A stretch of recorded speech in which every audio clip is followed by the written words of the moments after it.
느헤미야 성벽을 봉헌하다라는 제목으로 하나님 말씀을 증거하도록 하겠습니다. 1971년 미국 플로리다의 세계 최대의 테마파크인 디즈니 월드가 개장하였습니다. 그런데 안타까운 일은 이것을 만들고자 했던 월트 디즈니가 이 세상을 떠난 지 5년이 지난 때에 디즈니랜드가 개장한 겁니다. 이 디즈니랜드의 한 직원이 월트 디즈니 부인인 릴리안 디즈니에게 이렇게 질문합니다. 월트 디즈니께서 이 장면을 보셨다면 얼마나 좋아하셨을까요? 그러자 릴리안 디즈니는 이렇게 이야기합니다. 그이는 이것을 벌써 보았습니다. 그래서 이곳에 디즈니랜드를 건립하고자 한 것이죠. 가슴과 머리에 떠나지 않는 명언입니다. 이미 디즈니랜드를 보았다는 겁니다. 평범한 사람은 눈앞에 보이는 현실만 바라보고 그것만 보고 살아가지만 비범한 사람은 앞으로 이루어질 일들을 미리 당겨와서 현재 일처럼 볼 수 있는 사람입니다. 이런 사람이 바로 꿈꾸는 사람입니다. 베스트셀러 꿈꾸는 다락방이라고 하는 책의 저자 이지성은 꿈을 이루기 위한 공식이 있다고 이야기합니다. 그 공식은 R은 VD, R, Realization, 성취되는 것, 실현되는 것, VD, Vivid Dream, 선명한 꿈, Realization, 이루어지는 것은 선명한 꿈과 같다. 즉, 내가 선명한 확실한 꿈을 가지고 있으면 그것은 현실이 반드시 된다는 겁니다. 이러한 공식을 증명하기 위해서 이지성 씨는 책에서 정치, 경제, 사회, 문화 전반에 걸친 사람들이 있는데 그들이 꿈을 꾸고 그 꿈을 어떻게 이루어 갔는지를 소개해 주고 있습니다. MS, 마이크로소프트의 빌 게이츠는 10대 때부터 꿈을 꾸기를 세상의 모든 사람의 가정에 개인용 컴퓨터, PC가 있는 세상을 꿈꾸고 반드시 그것을 만들어 낼 것이라고 하였습니다.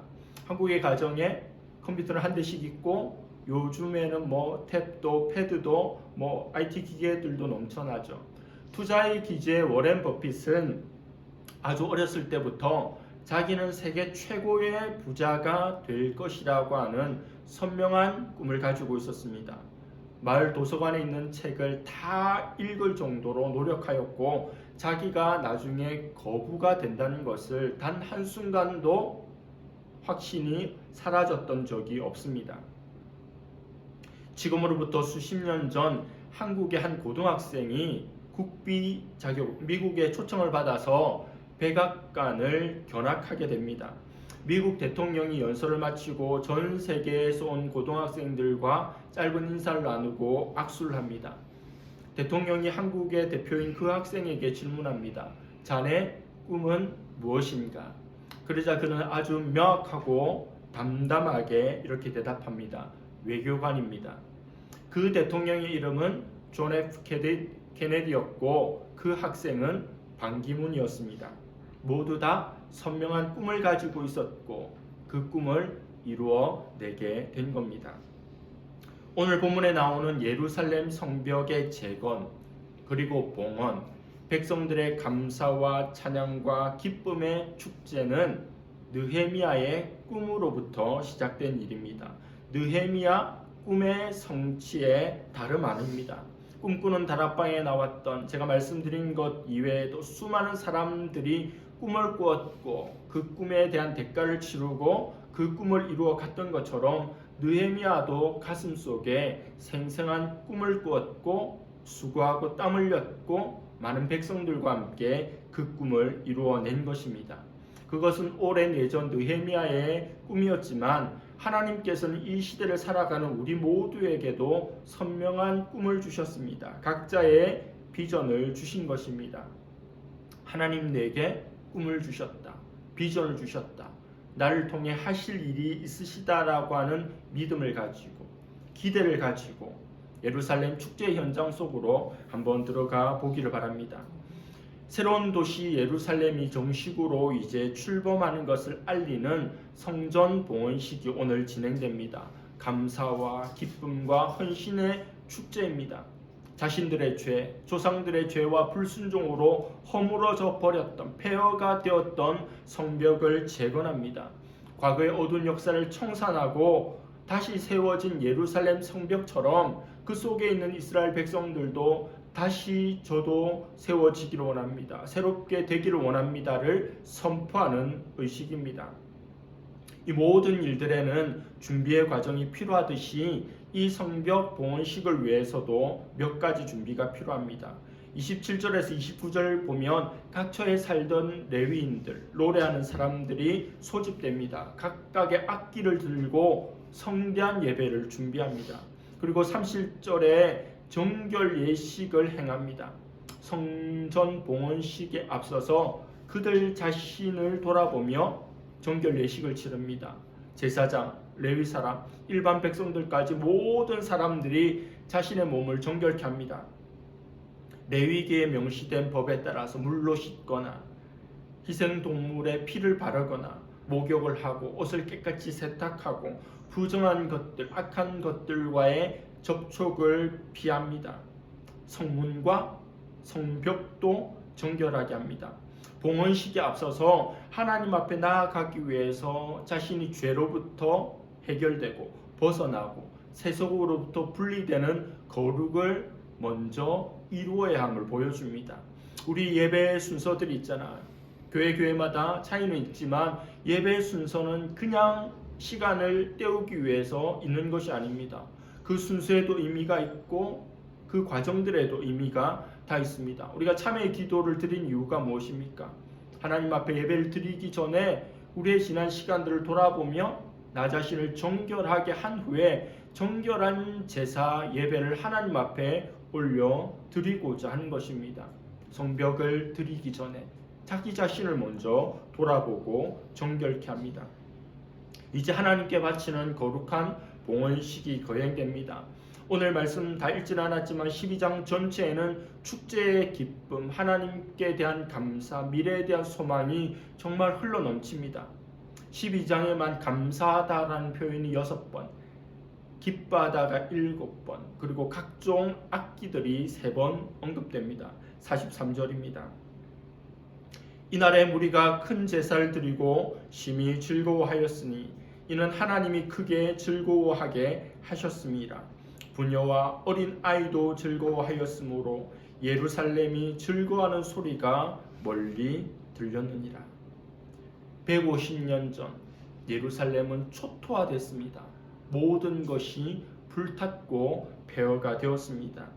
예레미야 선지자는 불탄 예루살렘 성벽을 보고 예루살렘을 보고 그곳에 있는 사람들을 보았습니다.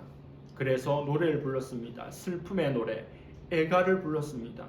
에레미야서에 많이 나와 있지만 또 에레미야 애가라고 하는 성경이 따로 있을 정도로 하나님 앞에 피눈물을 흘리면서 노래를 부르고 그 슬픔을 기록하였습니다. 예레미야의 눈에 예루살렘 성이 허물어져 있고 시체가 타는 냄새가 코에 맡아지고 그의 귀에는 어린 아이와 여인들이 비명 지르는 소리가 들려왔습니다. 눈을 감아도 사라지지 않고 길을 막아도 그 아픔이, 그 슬픔이 줄어들지 않는 것을 애가로 표현하였습니다. 그 눈물의 땅, 그 애가의 땅 예루살렘이 이제 기쁨과 감사의 노래가 흘러넘치는 그런 도시로 바뀌어 버렸습니다.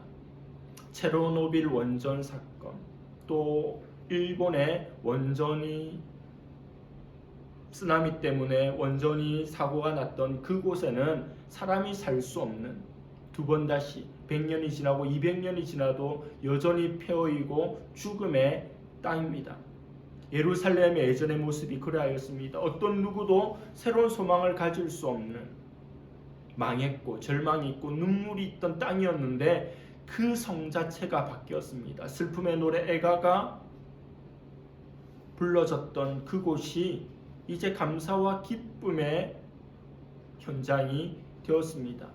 하나님 앞에 예배드리고 봉헌 예배를 드릴 때 그들의 열정과 기쁨이 거성에 가득 찼습니다. 어린 아이, 여인들의 웃음소리가 그칠 줄 몰랐습니다. 아주 멀리서도 백성들의 웃음소리가, 축제소리가 들렸을 정도였습니다. 근데 한번 생각해 보면 이스라엘과 예루살렘의 운명이 확 달라졌느냐? 그렇지는 않습니다. 이제 겨우 성벽을 쌓아 올렸을 뿐입니다. 성벽 하나 완성됐습니다. 살고 있는 사람들도 자원하거나 지도자이거나 제비 뽑아서 와서 그 모양을 갖추었을 뿐입니다. 아직 먹고 살 길도 막막하고 여전히 위협의 요소들이 있고 여전히 어려움이 있는데 이렇게까지 기뻐하고 즐거워할 일인가? 신도시에 분양받아 들어가게 돼서 막 너무너무 좋아서 누리는 기쁨이 아닙니다. 겨우 성벽 하나를 완성했을 뿐인데 하나님 앞에 올려드리면서 이렇게까지 기뻐하나, 이렇게까지 즐거워하나? 무엇일까요?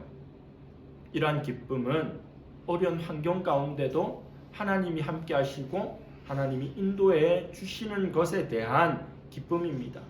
다 완성된 기쁨이 아니라 과정 가운데 있는 기쁨입니다. 많은 학자들이 이야기할 때 행복이라는 것, 어떤 것을 내가 얻었을 때, 성취했을 때 그 행복이 극대화되는 게 아니라 그 성취를 향해서 나아가는 과정이 행복하다는 겁니다. 대학에 입학하는 게 행복하고 취업하는 게 행복하고 결혼하는 게 행복하고 이런 게 아니라 그것을 꿈꾸며 준비하며 한 걸음 한 걸음 걸어 나가는 게 행복하다는 겁니다. 예루살렘의 지금 모습은 이렇게까지 기뻐할 것이 아니지만 하나님께서 하셨다. 또 하나님께서 이 성을 통해서 이제 행하실 것이다라고 하는 그 놀라운 믿음과 기대로 말미암아 기뻐하며 봉헌하고 있다는 겁니다. 이스라엘 백성들이 성전 봉헌식을 행하는 방법이 특이합니다. 봉헌식에 참석한 백성들이 두 그룹으로 나눕니다. 한 그룹은 느헤미야를 따라가고 한 그룹은 에스라를 따라갑니다. 하나님 앞에 감사와 찬송을 드리면서 성벽 위를 이렇게 걸어갑니다. 성의 남쪽에 있는 북문으로부터 시작해서 에스라가 인솔한 무리가 동쪽으로 쭉 올라갑니다. 동시에 느헤미야는 한 무리를 이끌고 또 서쪽으로 올라갑니다. 그럼 양쪽 무리가 북쪽에 있는 양문에서 만나게 되죠. 그곳에서 에스라의 지휘 아래 다 함께 찬송을 부릅니다. 온 백성이 성가대가 되어서 찬송을 부르는 것과 같습니다. 이러한 독특한 의식에는 깊은 의미가 있습니다. 첫 번째는 하나님께서 이스라엘 백성들을 통해서 행하신 성벽 재건의 일을 시청과 교육시키기 위해서입니다. 가만히 자리에 앉아서 찬송하고 기뻐하고 의미를 부여해도 좋지만 자기들이 재건한 그 성벽 일을 걸어가는 것을 경험하고 또 다른 이들이 그것을 보면서 야, 하나님께서 이 일을 이루셨거나를 느껴서 큰 감동을 받으라는 겁니다. 불과 얼마 전 느헤미야가 혼자 바사수상궁에서 이 지역에 왔을 때 아무도 일어나지 않는 새벽에 그 지역을 말을 타고 돌면서 폐허가 된 것을 보면서 가슴 아파하고 눈물을 흘렸었는데 이제는 온 백성들이 지어진 성벽 위에서 행진을 하고 찬양을 하게 된 겁니다. 여러분, 교회당 건축하는 교회들이 있죠. 우리 집사님 교회도 다른 지역에서 예쁘게 건축해서 이쪽으로 오셨지 않습니까? 건축을 위해서 얼마나 많은 사람들이 수고합니까? 헌신합니까? 땀을 흘립니까? 그리고 이 땅 예배를 드릴 때 그들의 감격은 말로 닿을 수가 없는 겁니다. 하나님의 도우심으로 여러 어려움과 환난들을 다 이겨내고 이루어낸 일이기 때문에 더 벅차고 더 감사하고 더 뜨거운 눈물이 흘렀을 겁니다. 여러분들은 무엇을 위해 살고 있습니까? 그리고 왜 살아갑니까? 저는 청소년 시절에 예수님을 만나고 믿고 그때부터 지금까지 하나님의 영광을 위해서 살아야 한다고 배웠고 고백하고 살아가고 있습니다. 조금 전에 무엇을 위해 왜 사는가의 질문에 오직 하나님의 영광이라고 말할 수 있기를 바랍니다. 세례 받을 때도 이것 대답 잘하면 세례를 받을 수 있습니다. 근데 오늘날 1세대는 그런 정신들이 많이 희미해져 갔습니다. 하나님의 영광이 아니라 나의 영광, 하나님이 아니라 나의 행복이 중심이 되는 겁니다. 하나님을 위해서 나를 비우고 버리고 헌신하고 눈물을 흘리고 순종하는 것이 아니라 나를 위해서 하나님이 도와주고 역사하셔야 그 하나님이 내게 의미가 있는 존재로 뒤바뀌어 버렸습니다. 모든 인생의 궁극적인 목적은 하나님을 영화롭게 하는 것입니다. 하나님께 영광 돌리는 것입니다. 느헤미야는 자신과 백성들의 모든 시선이 하나님께 집중되기를 바랬습니다. 그걸 원했습니다. 음악의 아버지라고 불리는 요한 세바스찬 바흐는 곡을 쓰고 나면, 작곡하고 나면 맨 마지막 장에 SGD라고 하는 독일어 세 문자를 썼습니다. 솔리 글로리아 데오, 모든 영광은 하나님께. 자기가 작곡하고 모든 영광은 하나님께라고 하는 것을 꼭 써넣었습니다. 자신이 사나 죽거나 어떤 곡을 작곡하든지 무엇을 하든지 무엇을 먹고 마시든지 모든 것은 하나님의 영광이 되어야 합니다. 우리 모두가 도전받기를 바랍니다. 오직 하나님께 모든 영광을, 합당한 영광을 올려 드릴 수 있기를 바랍니다. 우리 삶에서 가장 기쁨의 순간들은 언제입니까? 우리는 어느 것들이 우리를 자극합니까? 많은 돈을 벌고 자녀가 대학에 합격하고 취직하고 집을 사고 결혼하고 사람들이 칭찬하고 인정하고 부러워하고 박수 보내고 권력을 얻고 명예를 얻고 영광을 얻는 이 모든 것들에 대해서 그럴 수 있습니다. 저도 그런 것들을 추구하기도 합니다. 그러나 단지 그것으로 그친다면 하나님 없는 이방인들과 이 세상 사람들과의 구분이 없다는 겁니다. 조금 전에 말했던 것 저는 절대로 원하지 않아요. 금욕주의를 택하라는 것이 아닙니다. 하나님께서 일반론적인 차원에서 우리에게도 삶을 누리고 즐거워하고 또 이 땅의 좋은 것들을 향유할 수 있기를 하나님 원하십니다. 그러나 그 다음 단계까지 이르는 것이 성도입니다. 이 땅의 즐거움으로 그치는 것이 아니라 하나님의 즐거움으로, 영적인 즐거움으로 하나님의 말씀이 이루어지는 것에 대한 소망과 비전을 갖는 것이 성도의 마땅한 바입니다. 이 땅에서 즐거움, 이 땅에서 유익, 출세가 다라면 느헤미야를 생각해 보세요. 그처럼 어리석은 인생이 어디 있습니까? 바사의 수산궁에서 최고의 권력을 가지고 있었던 느헤미야가 무슨 영화 보겠다고, 무엇을 누리겠다고, 무엇을 얻겠다고 이 고생을 하면서 폐허의 땅에 올 이유가 있었겠냐는 겁니다. 이 땅의 기준으로 보면 올 이유가 하나도 없습니다. 그러나 그가 페르시아 수상궁에 술 맡은 관원장이라고 하는 고위공직자에 머물러 있기보다 하나님의 꿈을 꾸고 하나님의 뜻을 따라 하나님의 비전을 쫓아 살아갈 때 성경에도 기록되고 놀라운 부흥의 역사를 이루어낸 것은 오고 오는 세대 모든 사람들에게 잊혀지지 않을 일이 되는 겁니다. 페르시아뿐만 아니라 이외에 수많은 제국들이 있었고 그 수많은 제국들의 하늘의 별과 같은 인물들이 있었지만 누구를 알고 있습니까? 누가 남아 있습니까? 왕의 이름조차 다 알지 못합니다. 그러나 느헤미야는 하늘의 것을 추구함으로 그의 역사가 성경에 기록되게 된 겁니다. 우리의 기쁨의 수준을 올려야 합니다.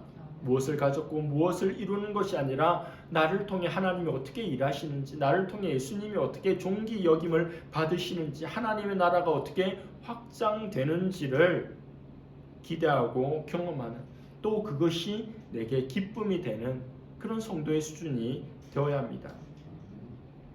온 백성들이 성벽 위를 그렇게 걸었던 두 번째 의미가 있습니다. 그들을 비웃었던, 그들을 방해했던 산발랏, 도비야, 겟셈과 이방 사람들에게 부끄러움과 충격을 주고자 함입니다. 처음 이스라엘이 성벽을 재건할 때 얼마나 대적들이 비웃었습니까? 방해했습니까? 암몬 사람 도비야는 너네들이 이 건설하는 성벽에는 사뿐사뿐 걷는 여우가 올라가도 무너져 내릴 것이라고 했는데 수많은 사람들이 그 성벽을 걸으며 보란듯이 뽐내고 있는 겁니다. 온 백성들이 성벽에 올라가서 행진하고 찬송하고 기뻐하고 즐거워해도 이 성벽은 견고하다는 것을 보여주므로 그들의 비웃음을 종식시키고 있습니다. 세상은 교회를 비웃습니다. 세상은 목사를 비웃습니다. 세상은 성도를 조롱합니다. 그들에 대해서 토론하고 멱살 잡고 싸우는 것이 아니라 그저 묵묵히 우리에게 주어진 하나님 일을 감당해 가면 어느 날 그들과 상대할 필요도 없이 그 역사가 이루어지는 것들을 경험하게 된다는 겁니다.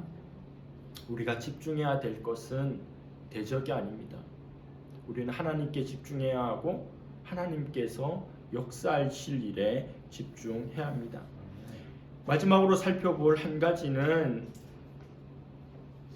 에스라가 백성들에 앞서서 인솔했던 반면에 느헤미야는 이 말씀을 보면 무리 뒤쪽으로 슬그머니 물러납니다.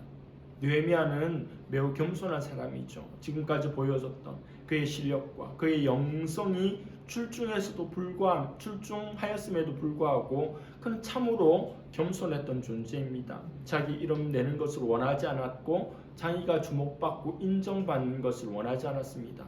수많은 사람들에게 왕이 되고자 예루살렘에 온 것이 아닙니다. 섬기기 위해 왔습니다. 하나님의 뜻을 이루기 위해 왔습니다.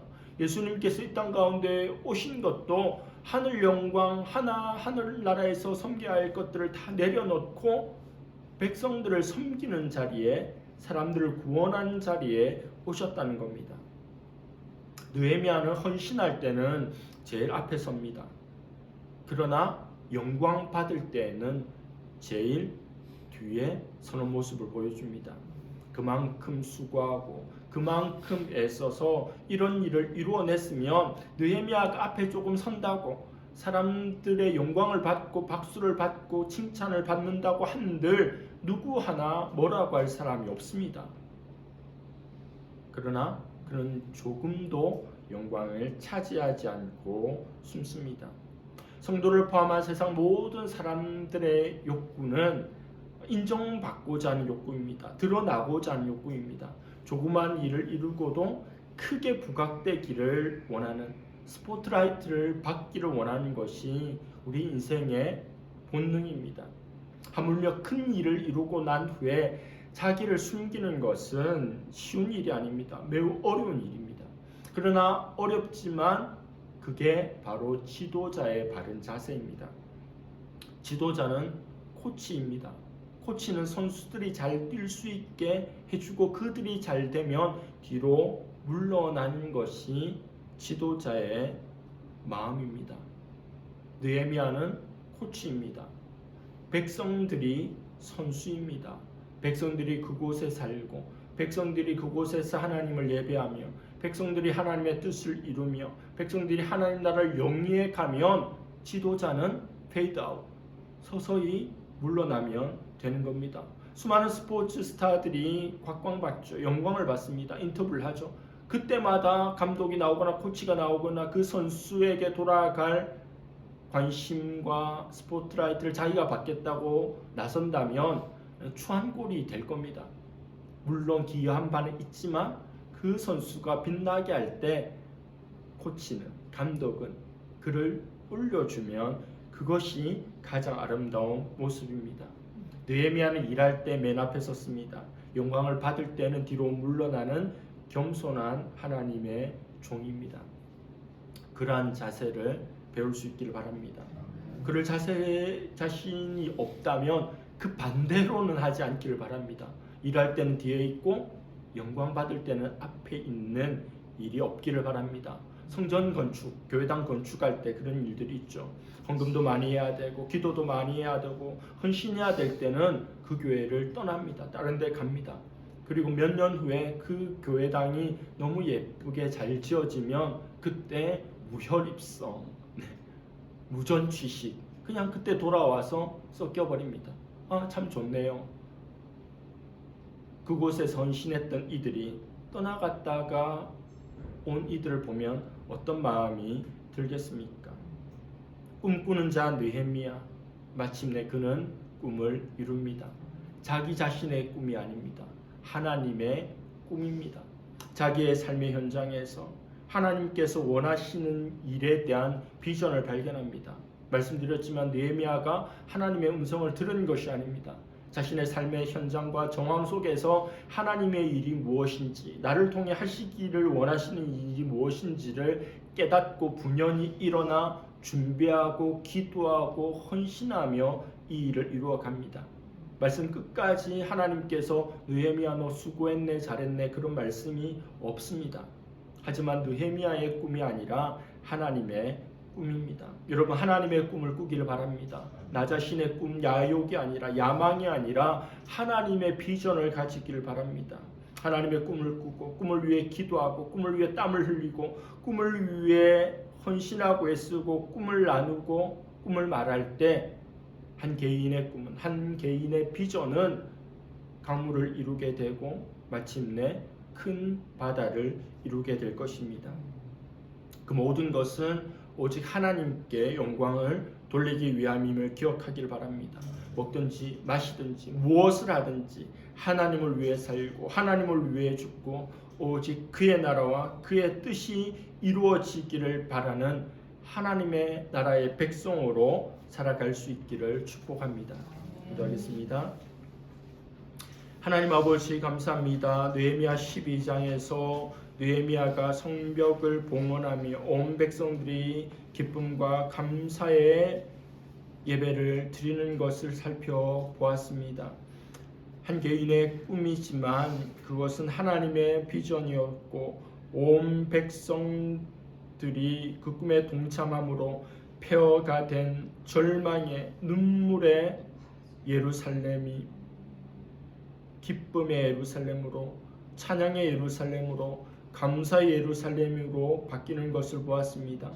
하나님, 우리 각자에게 꿈을 주신 것을 감사합니다. 그 꿈을 위해 기도하고 준비하고 말하고 이루어 감으로 하나님 나라가 확장되고 하나님의 영광을 위해서 살아노라고 날마다 고백하고 자기 자신은 죽어갈 수 있는, 자기는 부인할 수 있는 그런 종의 도를 배울 수 있는 우리가 되게 하여 주시옵소서.